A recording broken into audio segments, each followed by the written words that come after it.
हमें संपूर्ण जीवन, सिर्फ हमारा नहीं, इस पूरी प्रकृति का जो भी इस ब्रह्मांड में है वो सब कुछ वेद में है। क्या दायित्व बनता है गुरुजी जीवों के प्रति? ऋग्वेद के अनुसार आता है कि जो अन्न है, देखिए वेद कहता है हमें जीवन कैसे जीना, तो कार्य कर रहा है संस्कार पर। जी हमें गुरुजी, मुझे मतलब पहली बार पता चला है, अक्सर लोग जब बच्चे की बर्थ कब कराएं वो कुंडली में विचरवाते हैं। ये चीज आपने मुझे अलग बताई। देखिए शास्त्रों और वेद का पढ़ने का सही तरीका क्या है, कैसे पढ़ा था? देखिए, इसलिए स्त्रियों को मंत्र आदि पाठ के लिए वर्ज्य किया गया है। और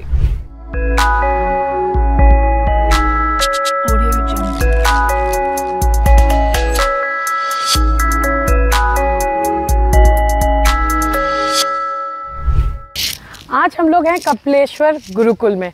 गुरुकुल जाना ही जाता है ज्ञान के लिए, तो आज यहाँ के एनवायरनमेंट में हर जगह कुछ ना कुछ ज्ञान छुपा हुआ है।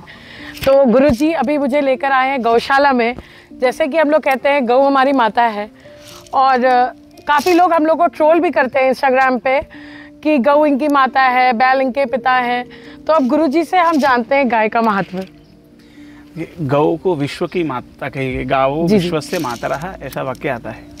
इसका प्रत्येक, इस गौ से जो भी हमें प्राप्त होता है वो हमारे लिए औषधि है या प्राण है जी।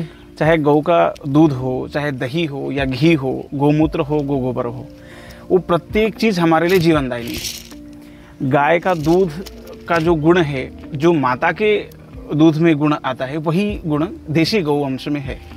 अच्छा। बच्चे को जो न्यूट्रल्स चाहिए उस समय, गर्भ जो छोटा बच्चा है जो इस समय सिर्फ दूध पान कर रहा है, तो माता के गर्भ जो दूध में होता है वही चीज़ इनमें होता है। वो आसानी से पच जाते हैं छोटे बच्चों को गाय का दूध। और इस गौशाला से कई लोग लेके भी गए हैं जिनका बच्चा दूध नहीं पी रहा था, तो डॉक्टर ने सजेस्ट किया कि देसी गाय का आप जो है दूध पिलाएं। तो लोग लेके गए और जो बच्चा 3-4 महीने से नहीं पी रहा था वो पीने लगा। तो ये है, हम लोगों ने प्रैक्टिकल देखा है इनके साथ। गुरुजी कहते हैं गाय के हर एक भाग में कोई ना कोई भगवान का वास होता है, तो उसके बारे में कुछ बताएंगे? जी, प्रत्येक रोम में इनका वास है। जैसे पूंछ में सर्प का वास है, मस्तक में ब्रह्मा का वास है, चारों पैरों में जो है नाग देवता का वास है, यहाँ पर सूर्य का वास रहता है। ये कुंभ जिनके भी है, जो देशी गौवंश में ही ये होता है, ये सूर्य की किरणों के द्वारा जो पाया जाता है इनके गुण, जो अन्य A2 मिल्क जो नाम अभी हुआ गायों की, तो A1 मिल्क में वो चीज़ें नहीं पाई जाती हैं जो हमारे शरीर के लिए नुकसानदेह है। और A2 मिल्क में वो चीज़ें सिर्फ इसी कुंभ के कारण खत्म हो जाती है। गाय खुद ही उस चीज़ को खत्म कर देती है। अच्छा। ऐसे ही गोबर का जो है, गौमूत्र, गोअर्क जो हम लोग गोबर का बहुत महत्व होता है। पहले घर में लेपा जाता था गोबर, उसका क्या महत्व होता था? अगर जैसे वैसे तो शास्त्रों से देखें तो गाय, जब सारे देवता अपने अपने स्थान पर गौ के शरीर में वास कर गए, तो फिर ये हुआ कि हम लक्ष्मी जी ने कहा कि हम कहाँ वास करें, तो भगवती ने कहा कि सारे देवता तो अपना अपना स्थान पा गए हैं, एक गोबर अंश जो हमारे शरीर का है वही बचा है, तो लक्ष्मी जी वहां पर हुई। तो पहले पूर्व में जो घर के दरवाजे प्रतिदिन लेपन होता था, दरवाजा वो लक्ष्मी जी के, लक्ष्मी के आगमन के लिए लिपा जाता था। और साइंटिफिक रीजन ये है कि यदि गायों के गोबर पे हम नंगे पैर चलते हैं तो इसका तत्व हमारे ब्लड प्रेशर को सही करता है। अच्छा जी। तो और गौमूत्र का क्या फायदा होता है? गौमूत्र करीब 366 या 68 के रोगों को खत्म करता है। पेट की जितनी भी बीमारियां हैं वो खत्म करता है। शुगर का भी यदि 2nd लेवल तक है और उसको जो है जो केमोथेरेपी है यदि वो नहीं हुई है, तो कच्ची हल्दी और गौमूत्र में उसको पका कर दिया जाए तो निश्चित है उसका कैंसर खत्म हो जाए। कैंसर जैसा रोग भी सब खत्म हो सकता है। ये कई लोगों पर प्रैक्टिकल किया गया है और कई लोग कर भी रहे हैं और कई लोगों ने लाभ पाया है इसका। गुरुजी, गौमूत्र से कहते हैं नेगेटिव एनर्जीज भी, मतलब अगर कमरे में आप छिड़काव करते हैं तो वो दूर होती हैं? जी, नेगेटिव एनर्जी उसकी दूर होती है। गोबर से दूर होती है यदि उसको किया जाए। गोबर की धुनी यदि दी जाए तो उससे नेगेटिव एनर्जी दूर होती है। गुरुजी, कुछ वेद के बारे में आप बताएंगे कि हमारे दिनचर्या में उसके बारे में, उसमें क्या लिखा है हमारी दिनचर्या में, कैसी होनी चाहिए हमारी दिनचर्या? हमें संपूर्ण जीवन, सिर्फ हमारा नहीं, इस पूरी प्रकृति का जो भी इस ब्रह्मांड में है वो सब कुछ वेद में है। जो वेद में है वही पूरे ब्रह्मांड में है, जो ब्रह्मांड में है वही वेद में है। उससे इतर नहीं है कुछ। और वेद जो है उससे मनुष्य जीवन को क्या करना चाहिए, तो उससे हमें 16 संस्कार ऋषियों ने उनसे निकाल के दिए कि हमको 16 संस्कार करने चाहिए। वेद ज्ञान की राशि है, तो उसे हमें ज्ञान ही मिलेगा। जी जी जी। जीवन हमें कैसा जीना चाहिए, प्रकृति के प्रति हमारी क्या है, जीवों के प्रति हमारी क्या उपयोगिता है, हम क्या दायित्व बनता है, क्या दायित्व बनता है गुरु जी जीवों के प्रति। जैसे है आचार्य देवो भव कहते हैं कि आचार्य हमारे देह, ऐसे गौ है वो वेद का ही वाक्य है, गौ विश्वस्य माता रहा, गाय जो है विश्व की माता है, तो माता के समान हमें उसको सम्मान देना चाहिए, उसका संरक्षण करना चाहिए।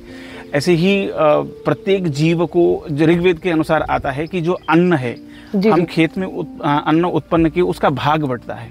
तो खेत से जब हम लाते हैं तो कुछ खेत में ही छोड़ते थे किसान, जी जी। तो वो पक्षियों के लिए छोड़ते थे। फिर जब घर आए तो कुछ अपने जो उनके दरवाजे पर लोग आतिथ्य के लिए आते हैं उनके सत्कार में उन्होंने दिया, जो याचन के लिए आए हैं उनको उन्होंने। और कुछ अन्न जब भोजन निर्माण हो गया तो बलि वैश्व किया, फिर उसका एक अन्न कुत्ते का एक भाग जो है उसको जो है गाय को दिया जाता है, चींटी को दिया जाता है, कौवे को निकाला जाता है। ये प्रतिदिन बलि वैश्व देव का क्रम है, वो जीवों के लिए दिया जाता है। तो ऐसे करके जो है ये चीज़ें उसमें बताई गई है कि उसको करना चाहिए हमें। जैसे गुरुजी अभी हम लोगों को खुद जानकारी नहीं है वेद के बारे में, तो ऐसे क्या क्या इंपॉर्टेंट पॉइंट्स है जो हमें अपने बच्चों को सिखाना चाहिए? देखिए, वेद कहता है हमें जीवन कैसे जीना, तो जीवन की शुरुआत ही सुबह उठने से, तो सूर्योदय से पहले उठने का अभ्यास हमें बनाना चाहिए। सबसे पहले तो ये है कि हमारा जो अभ्यास है वो सूर्योदय से पहले का बना हुआ हो, तो उसे करें। फिर हमें कैसे उठना है, तो उठते ही हमें पृथ्वी का स्पर्श करने से पहले हमें पृथ्वी की प्रार्थना करनी चाहिए। अन्य जैसे है हम सूर्य स्नान आदि करके फिर हमें सूर्य की उपासना करनी चाहिए, तो सूर्य को जल देना, उनको अर्घ्य अर्पण करना, ये उसका है। विद्याधन के लिए जा रहे हैं तो उससे पहले कुछ हमें जो हमारे ग्रह देवता हैं, जो हमारे घर के देव हैं, पितृ लोग हैं, पूर्वज लोग हैं, उनको प्रणाम आदि करके हमें विद्याधन के लिए जाना चाहिए। तो इस प्रकार से हम अपने जीवन में छोटी छोटी चीज़ें अपना के आगे बढ़ सकते हैं। और ऐसे ही जो हमारा गुरुकुल है कपिलेश्वर वैदिक गुरुकुलम, वो एक कार्य कर रहा है संस्कार पर। जी। हमें जो 16 संस्कार हमारे बताए गए हैं, जी जी। उन पर हम कार्य कर रहे हैं। तो 16 संस्कार हमारे जो हैं वो गर्भाधान से शुरू होते हैं और अंत्येष्टि तक जाते हैं। जी जी। तो इसका प्रारंभ हम इससे भी कर सकते हैं कि विवाह के पहले दिन से, विवाह से भी कर सकते हैं, और दूसरा पक्ष है हम जिस दिन गर्भ धारण कर रहे हैं हम वहाँ से कर सकते हैं। तो हम यदि गर्भधारण से चलें तो गर्भधारण किस नक्षत्र में होना चाहिए ये हमें देखना है। यदि गर्भधारण हमें दोनों जो दाम्पत्य लोग हैं उनके दंपति लोगों के कुंडली के अनुसार हमने गर्भधारण किया, तो उसकी जो विधि बताई गई है उस विधि से हम चले। फिर गर्भधारण हो गया और उसके बाद हम तीसरे महीने में पुंसवन संस्कार कर रहे हैं, जिससे शिशु जो गर्भस्थ जीव है वो पुष्ट होता है, उसका शारीरिक बल पुष्ट होता है। औषधि आदि के स्पर्श से जो गर्भिणी स्त्री है वो उसका सूंघती है और उसका स्पर्श करती है, तो उनका जो है शिशु होता है। ऐसे ही 7वें महीने में जो होता है वो होता है कि हमें जीव के पूर्व जन्म का स्मरण आता है जी। तो बौद्धिक क्षमता को बढ़ाने के लिए हम 7वें महीने में जो है सीमन्वोन्नयन संस्कार करते हैं, तो उससे बच्चे की बौद्धिक स्तर बहुत होता है। जब जातकर्म हुआ तो नालच्छेदन से पूर्व जो जिह्वा पर मधुपर्क से ह्रीम स्वर्ण शलाका से लिखते हैं, उससे वाक शक्ति बहुत अच्छी होती है, उच्चारण बहुत अच्छा होता है, बोलने की क्षमता बहुत अच्छी होती है, तो उस समय हमें वो करना चाहिए। ऐसे ही निष्क्रमण होता है, तो जो नामकरण होता है, नामकरण के बाद निष्क्रमण होता है। तो नामकरण होता है तो उसमें हम संबोधन के लिए हमें नाम हो, हमारे गुण कर्म के अनुसार हम नाम रखते हैं कि उसका गुण हमारे अंदर आए, नाम के गुण हमारे अंदर हों, तो शिशु की उस नामकरण होता है। फिर सूर्य दर्शन होता है, निष्क्रमण होता है, तो सूर्य दर्शन कराया जाता है। फिर 6 महीने तक बालक जो है वो माता का स्तनपान ही करता है, और 6ठे महीने में जो है अन्नप्राशन होता है। तो अन्न का स्पर्श उसकी जो विधि है, तो सबसे पहले चांदी के उससे चम्मच से उसको कुछ खिलाया जाता है। तो इस तरीके की चीज़ें हम करते हैं। तो जो हमारे गुरुकुल के माध्यम से हम लोगों ने अभी तक प्रयोग किए हैं, तो 2 प्रयोग हमारे सामने आए हैं। उसका परिणाम जो हमारे पास फल स्वरूप जो मिला है वो मैं बताता हूँ। तो प्रयागराज में एक बिटिया 2.5 वर्ष की है, जिसको पाणिनीय जो अष्टाध्यायी व्याकरण का ग्रंथ है उसमें 4000 सूत्र हैं, वो उसको याद है। 2.5 वर्ष को याद है, 2.5 वर्ष में जी। और दूसरा गोरखपुर में है, उन्होंने इसी के माध्यम से गर्भाधान आदि संस्कार के माध्यम से ही अपनी संतति लाई जीवन में। तो उसका है वो 7 वर्ष का बालक है और उसको करीब 8000 श्लोक कंठस्थ हैं और यजुर्वेद का 25 अध्याय कंठस्थ हैं उसको। मतलब ये तो मिरेकल। जी। तो सिर्फ इन 2 परिणाम से मैं कह सकता हूँ कि यदि गर्भ जो संस्कार के माध्यम से यदि हम शिशु को अपने जीवन में लाते हैं तो निश्चित वो लाखों में अलग दिखेगा। वो उसकी शारीरिक क्षमता हो, बौद्धिक क्षमता हो, हर तरीके से वो लाखों में अलग होगा। ये गुरुजी मुझे मतलब पहली बार पता चला है। अक्सर लोग जब बच्चे की बर्थ कब कराएं वो कुंडली में विचरवाते हैं, ये चीज़ आपने मुझे अलग बताई। देखिए, शास्त्रों में ऋषियों ने हमें प्रत्येक चीज़ बताई है जी। हमें उठना कैसे है, हमें बैठना कैसे है, हमें बोलना कैसे है, हमें चलना कैसे है, प्रत्येक चीज़ बताई है। ऐसे ही जो 16 संस्कार हैं जिसको आजकल लोगों ने कह दिया कि ये सिर्फ ब्राह्मणों की कमाई का जरिया है, इसके इतर कुछ नहीं है। लेकिन हम ये गारंटी के साथ कहते हैं, विश्वास के साथ ही हम कह रहे हैं, संस्कार के माध्यम से यदि हम संतति अपनी चाहते हैं और संस्कार के माध्यम से हम यदि वो चीज़ कर रहे हैं तो निश्चित ही वो हमसे कई गुना अधिक उसमें जो है उसका स्तर अच्छा होगा। वेद के अकॉर्डिंग बच्चों की कौन सी उम्र में उनको पढ़ाई के लिए हमें भेजना चाहिए? देखिए, पंचम वर्ष में जो पंचम वर्ष में कहा, 5वें साल में कहा गया है उसको शिक्षा के लिए वो करना। अच्छा, और बच्चों की कैसे पढ़ाई करानी चाहिए, क्या उनका नियम होना चाहिए वेद के अकॉर्डिंग? देखिए, जो गुरुकुल का नियम है उसमें तो ये है कि हम मंत्रों को गुरुजी से प्राप्त करें और फिर उसको कंठ करें। जो बच्चे गुरुजी गुरुकुल नहीं आ पाते हैं जी जी, तो उनके लिए क्या है, क्योंकि वो लोग तो इस चीज से बहुत दूर है। आधुनिकता में जो आज मॉडर्न एजुकेशन है, तो मॉडर्न एजुकेशन के हिसाब से यदि हम चल रहे हैं तो हमें जीवन यापन के लिए तो हमें वो आवश्यक है, वो शिक्षा जी जी, लेकिन जीवन के लिए जो आवश्यक है उसके लिए हमें अपनी संस्कृति और अपने सनातन वेदों को जानना चाहिए। गुरुजी, वेद सबको ही पढ़ सकता है? काफी लोग कहते हैं कि मतलब लेडीज को नहीं पढ़ना चाहिए वेद, या कोई ब्राह्मण ही पढ़ सकते हैं वेद? नहीं, त्रिवर्ण का उसमें आया है जी। शूद्र जो आजकल जाति को कर दिए हैं, कहीं भी जो शास्त्रों में जाति वर्ण जाति नहीं है, वर्ण व्यवस्था है।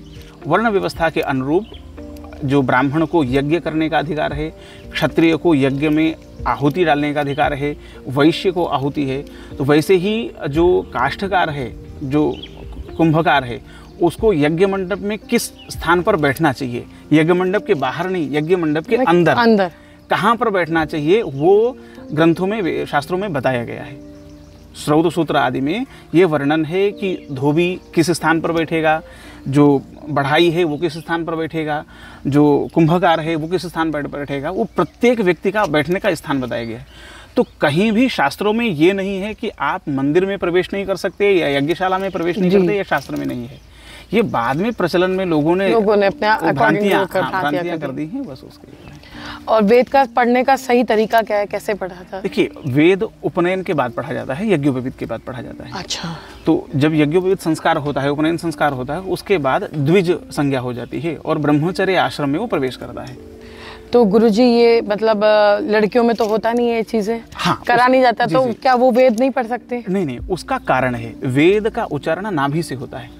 अच्छा। जब हम मंत्र बोलते हैं तो जो हमें जो प्रेशर लगता है, जो ताकत लगती है मंत्र बोलने में, और कंटिन्यू 4 घंटे 5 घंटे लगातार बोलना होता है और नाभि से हमें बोलना होता है, तो जो वो ताकत लगती है उसको यदि स्त्री बोल रही है तो वो ताकत से तो उसको गर्भ धारण करने में उसको दिक्कत आती है। अच्छा। इसलिए स्त्रियों को मंत्र आदि पाठ के लिए वर्ज्य किया गया है। और स्त्रियों को ऐसा नहीं कि छोड़ दिया गया, ऋग्वेद की दृष्टा कई ऋषिकाएं हैं जो ऋग्वेद के मंत्रों को उन्होंने अपने ध्यान और उसके माध्यम से देखा है और ऋग्वेद में हैं, तो उनको शिक्षा से कहीं नहीं वितर किया गया है। शास्त्र में, वेदों में या पुराने समय में कई ऐसी विदुषी हुई हैं जिनसे ऋषियों ने जाकर अपना जो है समस्या का समाधान किया है। सबसे अभी इसी समय कुछ वर्ष पहले का ही है कि शंकराचार्य जी जब मंडन मिश्र से शास्त्रार्थ के लिए बैठे तो वहाँ पर जो उनकी पत्नी शारदा जी थी उन्हीं को निर्णायक के रूप में बैठाया गया था जी। यदि उनको शिक्षा से वंचित किया गया होता तो वो दोनों का शास्त्र समझ ही नहीं सकती थी। तो ये हमारे सामने एक प्रत्यक्ष प्रमाण है कि वो जो वेदों में या कहें जो हमारे धर्म में है वो स्त्रियों को शिक्षित करने का कहा गया है। और यदि पुरुष शिक्षित है तो उतना महत्व नहीं रखता है, लेकिन यदि स्त्री शिक्षित है तो संपूर्ण परिवार को शिक्षित कर सकती है। पुरुष सिर्फ जीवन यापन की चीजें कर सकता है या अपने पुत्र को शिक्षित कर सकता है, लेकिन स्त्री यदि है तो अपने संपूर्ण परिवार को शिक्षित कर सकती है। और इसीलिए माता को प्रथम गुरु कहा गया है। जी जी जी जी जी। गुरुजी, वेद के बारे में तो सबने जाना है, लेकिन शिव पुराण, विष्णु पुराण, इन सब का क्या महत्व होता है? देखिए, जब ये हुआ कि स्त्रियां वेद नहीं पढ़ सकती तो उनको फिर हमारे जो जीवन का अंतिम लक्ष्य है मोक्ष, उनको कैसे मिलेगा जी, ये प्रश्न हुआ।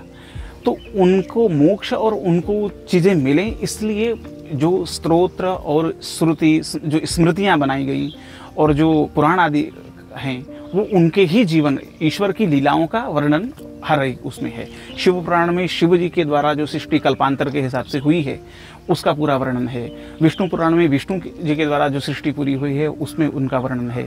गणेश जी के पुराण में गणेश जी के पूरा वर्णन है। तो उसके विषय में वो सारी चीज़ें अलग अलग पुराणों में अलग देवता के हिसाब से सृष्टि कैसे हुई, कैसे ये पूरा जीव जो है ब्रह्मांड बना, ये संसार कैसे कार्य कर रहा है, कौन देवता को क्या अधिकार है। जैसे सावन का महीना है तो शिव पुराण के बारे में थोड़ा और बताना चाहेंगे कि उसमें शिव पुराण में 7 भागों में उसको विभक्त किया गया है। तो सबसे पहले विश्वेश्वर संहिता है, फिर शतरुद्र संहिता है, फिर तीसरा अध्याय जो है वो कोटिरुद्र संहिता है, चौथा उमा संहिता है, फिर ऐसे कैलाश संहिता है, और फिर वायुवाई संहिता है। इस करके 7 संहिताओं में उसका वर्णन है। तो अलग अलग उसमें है। जैसे विश्वेश्वर संहिता में काशी का महात्म्य है कि कैसे हमें शिव का आराधन करना चाहिए, कैसे हमें वो चीज़ें करने हैं, मोक्ष को कैसे हम प्राप्त कर सकते हैं। अभी आप मेरे को काशी का अर्थ बता रहे थे, तो एक बार आप बताएंगे सबके लिए। काशते प्रकाशते इसी काशी, जो हमको खींच कर, कर्षण करके जो प्रकाशित करती है वो काशी है। तो काशी ऊर्जित है, ऊर्जा क्षेत्र है, इसलिए कहते हैं कि काशी कभी क्षय नहीं होती जी, क्योंकि जो शिव के द्वारा ऊर्जित क्षेत्र निर्धारित बनाया गया है वो कभी खत्म नहीं होता। प्रलय काल में भी काशी त्रिकंटक विराजिते, ऐसा आनंदवन त्रिकंटक विराजिते ऐसा कहते हैं। तो काशी जो है प्रलय के समय में शिव जी के त्रिशूल पर हो जाती है, ऐसा पुराणों में वर्णन है। अच्छा, तो इसलिए वो कभी क्षय नहीं होती काशी क्षेत्र। तो वो ऊर्जित क्षेत्र है, वहाँ हम जाते हैं तो हमें ऊर्जाएं मिलती हैं। ऐसे ही जितने भी पुरियाँ हैं, जितने भी मंदिर हैं, देवालय हैं, वो सभी ऊर्जा के क्षेत्र हैं। वहाँ पर कुछ एक विशेष ऊर्जा है। हम उस ऊर्जा को, या जैसे हम लोग गाड़ी है, इलेक्ट्रिक व्हीकल्स हैं, उसको चार्ज करने के लिए हम कहीं जाते हैं और चार्ज होते हैं, वैसे ही जब हम निराशा हो जाते हैं या निराशावादी हो रहे हैं, मन में क्षीणता हो रही है, तो हम मंदिर जाते हैं कि मन को हमें शांति मिले। तो वो शांति सिर्फ इसलिए मिल रही है क्योंकि वहाँ पर एक ऊर्जा है जो हमें दोबारा रिचार्ज करती है। गुरुजी, 12 ज्योतिर्लिंग कौन कौन सी हैं उनका? सौराष्ट्र में सोमनाथ जी हैं, महाकालेश्वर हैं, ओमकारेश्वर हैं, ममलेश्वर हैं, भीमाशंकर हैं, विश्वनाथ, काशी विश्वनाथ जी हैं, केदारेश्वर महादेव हैं। ऐसे जो ये 12 ज्योतिर्लिंग उसमें अलग अलग हैं। स्तोत्र सौराष्ट्र सोमनाथंचा स्तोत्र। गुरुजी, वापस से शिव पुराण पे चलते हैं। पहला अध्याय आपने बताया काशी का जी, फिर दूसरा जो है शतरुद्र है। तो रुद्र की उत्पत्ति कैसे हुई और उन्होंने क्या क्या लीलाएं की उसके विषय में है। कोटिरुद्र में है कि रुद्र ने जब काल भैरव का कैसे परिवर्तन हुआ और उसके हिसाब से उन्होंने क्या क्या लीलाएं की वो है। फिर पार्वती जी का उसमें आगमन हुआ, उनसे विवाह हुआ, फिर कार्तिकेय जी का जन्म हुआ, गणेश जी का जन्म हुआ, वो सारी। अच्छा गुरुजी, अंत में मैं चाहूँगी कि आप अपने गुरुकुल के बारे में लोगों को बताएं कि यहाँ पे बच्चे कैसे आ सकते हैं, कैसे शिक्षा प्राप्त कर सकते हैं। गुरुजी से हम लोगों ने रिक्वेस्ट करी तो गुरुजी ने एक निकाला है कि समर कैंप वो ज़रूर बच्चों के लिए रखेंगे यहाँ पे, और कुछ बच्चों को बुला के यहाँ पे गुरुकुल की क्या शिक्षा होती है उससे वो परिचित हो सकेंगे। तो गुरुजी प्लीज़ इसके बारे में कुछ बताइए। अच्छा, आपने कहा हमारे गुरुकुल जो है वो कपिलेश्वर वैदिक गुरुकुलम है नाम गुरुकुल का, और लगभग 5 वर्ष से हम लोग यहाँ अध्ययन करा रहे हैं। इस समय यहाँ ऋग्वेद, सामवेद, यजुर्वेद 3 वेदों का अध्ययन हो रहा है, और भविष्य में हम आद्योपांत जो घन आदि पारायण ग्रंथों घनांत होता है हम उसको तक लेने है। अभी इस समय वर्तमान में 33 विद्यार्थी इस समय अध्ययन कर रहे हैं ऋग्वेद, सामवेद और यजुर्वेद में। जो समाज हमारे गुरुकुल से कैसे लाभान्वित हो सकता है, तो उसके लिए हम लोगों ने छोटे छोटे कोर्सेस बनाए हुए हैं हर वर्ग के उसमें, कि जो छोटा बच्चा है उसके लिए क्या होना चाहिए, जो युवा है उसके लिए क्या क्या होना चाहिए, और जो वरिष्ठ लोग हो गए हैं उनके लिए क्या क्या होनी चाहिए, वैसे है। तो ऐसे समर में बच्चों की छुट्टियां हो रही हैं, तो उस समय हमको वेदों के भी, अपने जो 4 वेद है उनके विषय में बताना, पुराणों में क्या क्या बताया गया है उस विषय में बताना, और कुछ मंत्रों को सिखाना, कुछ स्तोत्र आदि सिखाना जो वो नित्य अपने जीवन में कर सकें। हमको जीवन कैसे जीना है, वेद के अनुरूप हमें जीवन कैसे जीना है, इस तरीके के छोटे छोटे कोर्स हम उसमें रखें। और गुरुजी यहाँ के बच्चे बाहर भी गए हैं, हाँ, न्यूयॉर्क और सब जगह? अभी तो नहीं, लेकिन हाँ उनका सिलेक्शन हो चुका है। 4 बच्चे न्यूयॉर्क के लिए हुए हैं और 2 बच्चे टेक्सास के लिए हुए हैं। उनका हुआ है, तो जब यहाँ से उनका अध्ययन पूरा हो जाएगा फिर वो वहाँ आगे अपना जीवन, यदि वहाँ जाना चाहते हैं और वहाँ अपनी जॉब करना चाहते हैं तो उससे वो कर सकते हैं। शुक्रिया गुरुजी। जी धन्यवाद। यहाँ गुरुकुल में आप आए उसके लिए बहुत बहुत धन्यवाद। गुरुजी हमारा भाग्य खुल के यहाँ आके बहुत ज़्यादा हमें सीखने को मिला, बहुत चीज़ें जानने को मिली जो शायद हम कभी नहीं जान पाते।